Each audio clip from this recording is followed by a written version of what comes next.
Falar de um tema que agrada e gera dúvida em muita gente. E a primeira pergunta para a gente começar, para entender essa relação espiritual, dinheiro. Yoshi, o dinheiro e os bens materiais, eles são intrinsecamente bons ou maus, ou não tem essa relação de bom e mal? O dinheiro, ele pode ser bom e mal ao mesmo tempo? Como é que você consideraria isso? O dinheiro é bom e mal dependendo se a pessoa é boa ou má, né? Cara, com certeza, dinheiro, matéria, bens faz parte da vida material e espiritual do homem. Não tem como fugir disso.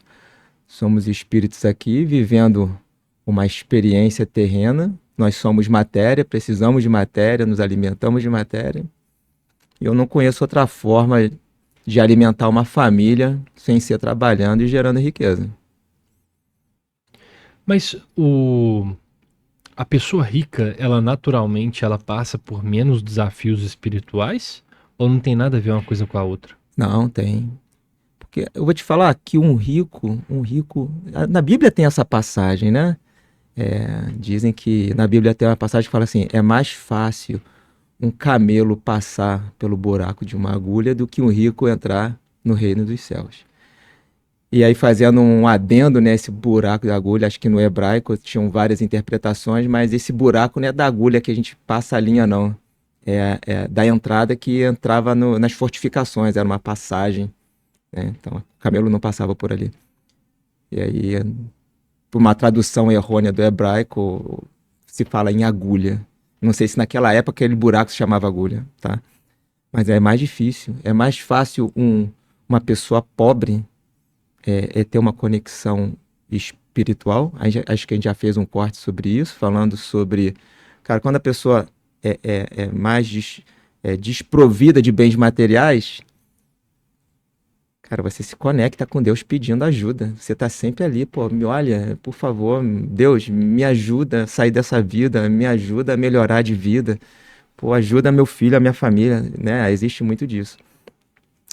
E o rico, pelo fato de não passar por esses problemas materiais, de não faltar uma comida para um filho, não faltar escola para um filho, ele acaba se distraindo com outras coisas e acaba se desconectando com o lado espiritual. Obviamente que não é uma regra, né, cara? Mas muitas pessoas, inclusive eu já passei por essa situação, tipo, cara, tá com a vida boa, tá tranquilo, cara, você se desconecta sem querer. Porque você só tá gozando da vida, você quer viajar, você só quer pensar em coisas materiais. Você até dava aquela rezadinha, né? Ah, boa noite, pai. Sem conexão nenhuma fala feita pelo coração. É um agradecimento do tipo, oh, valeu, né? Tipo, não fez mais do que a sua obrigação. Só que quando eu conheci a parte do outro lado, a dificuldade, eu falei, Deus, pelo amor de Deus, me ajuda. Me ajuda a sair dessa situação, me ajuda a sair dessa depressão, me ajuda a sair dessa confusão, sabe? Então, assim, realmente, quando você tá bem de vida, você tá tranquilo, é mais fácil você desconectar. Mas tem muita gente que entende essa passagem de uma maneira um pouco diferente. Eu vejo que tem duas interpretações. Uma é que é melhor ser pobre do que ser rico para poder alcançar O reino dos céus. Eu ia usar esse termo, mas pra gente poder generalizar. Mas enfim, Ah, para alcançar o reino dos céus, tem gente que interpreta isso. Porque quando a pessoa lê uma passagem dessa, ela. Pô, então é melhor não ter dinheiro, né? E existem as pessoas que interpretam essa passagem como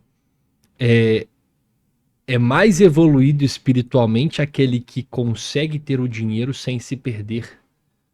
com É certeza. isso? É isso, com certeza. Porque o que acontece? A espiritualidade tem vários caminhos que levam ao mesmo Deus. Tem muito. E aqui, olha, pelo amor de Deus, a gente não vai fazer crítica, apenas observações, né? Nós, seres humanos, nós temos a tendência de criar justificativas para as nossas escolhas, tá? Muitas pessoas que estudam a Bíblia gostam de estudar o Velho Testamento porque lá tem principalmente a passagem de Salomão, né? Um rei poderoso, mais rico, acho que foi mais rico que já pisou na terra. Ele construiu aquilo tudo. Então, muitos se baseiam nesse tipo de riqueza, na questão bíblica e espiritual. Tá? Só que Jesus, o Rei dos Reis, veio quebrar esse paradigma, veio quebrar essa regra, essa percepção de valor. Né? Nasceu filho de carpinteiro numa manjedoura e teve que fugir sem nenhum tipo de riqueza, e era o Rei dos Reis. Então, essa questão do dinheiro, ela tem vínculo com o teu coração. E é por isso que eu gosto de estudar a espiritualidade através do espiritismo, que foi decodificado pelo Allan Kardec. Porque no livro terceiro do Livro dos Espíritos, tem ali as 10 leis morais para guiar o ser humano aqui na Terra. Então você vê que lá tem a lei do progresso, tem a lei da justiça, tem a lei do trabalho. Olha só dessa aqui, ó. Lei do progresso. Todo ser humano tem como obrigação, ou como missão, melhor dizendo, o propósito, progredir.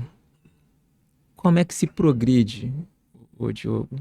Estudando, trabalhando, gerando facilidade para o seu próximo. Quando a gente fala assim, amai o próximo como a ti mesmo, você não quer o melhor para você? É óbvio, todo mundo quer o melhor para si. Mesmo que muitas vezes, querendo esse melhor, acabe se prejudicando, mas genuinamente a pessoa quer sempre o melhor para si. Então, quando você deseja o melhor para o outro, assim como você quer para si mesmo, cara, isso te dá uma direção do que fazer. Se você quer receber coisas boas, você tem que também entregar coisas boas. Então, quando você pega a lei do progresso, você se vê ligado à necessidade de progredir, ajudar a sociedade a progredir.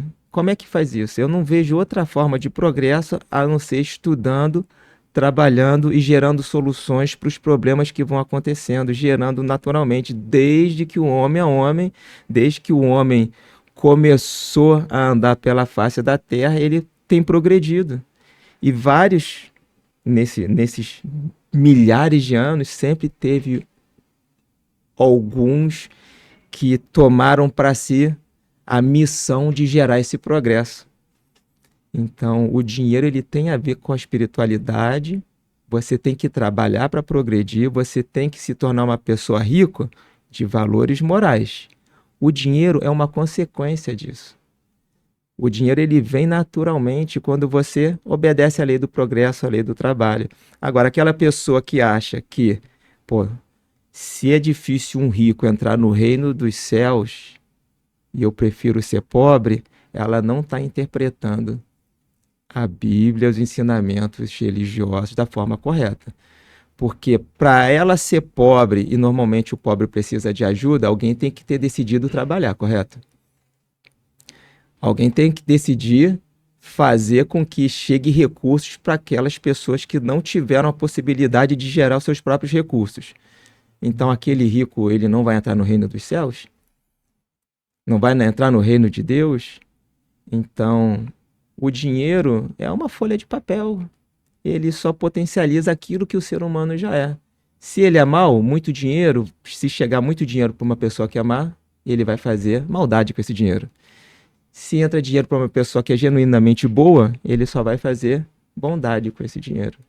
E qual que é a principal tentação, no seu ponto de vista, que a riqueza desperta no espírito? Tentação é vaidade. A vaidade, junto com o orgulho e egoísmo, são os pai, mãe e avó de todas as vicissitudes aqui na Terra. Então, a vaidade para o rico é absurda. Ninguém quer largar o posto. A gente já conversou sobre isso. A gente vê tantas pessoas ricas, né, nas redes sociais. E me parece, assim, a impressão que eu tenho é que elas não são livres. Elas me passam mais a sensação de escravos daquilo que elas fazem e não podem mais parar de fazer por simples vaidade, do que realmente viver uma liberdade plena, sabe? Genuína.